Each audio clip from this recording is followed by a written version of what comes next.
2026 টি-20 বিশ্বকাপ বয়কটকে কেন্দ্র করে আবারও ভারত বাংলাদেশ সম্পর্কে উত্তেজনা দেখা দিয়েছে।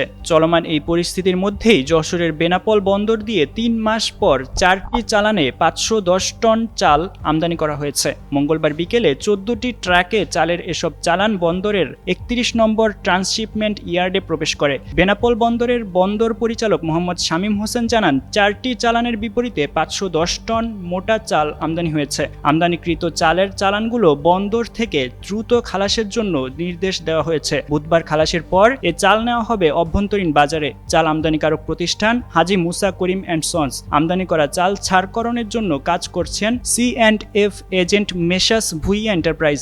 দেশের বাজারে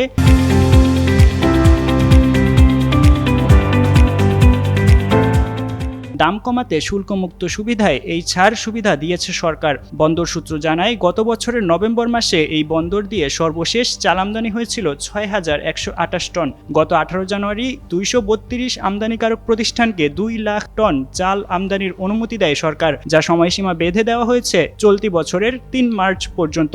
এই সময়ের মধ্যে আমদানিকৃত চাল বাংলাদেশে বাজারজাত করতে হবে। আমদানিকৃত চাল প্রতি কেজি বেনাপোল বন্দর পর্যন্ত আমদানি খরচ পড়েছে 50 টাকা এবং খোলা বাজারে এ চাল কেজিতে 51 টাকা করে বিক্রয় হবে বলে জানা গেছে।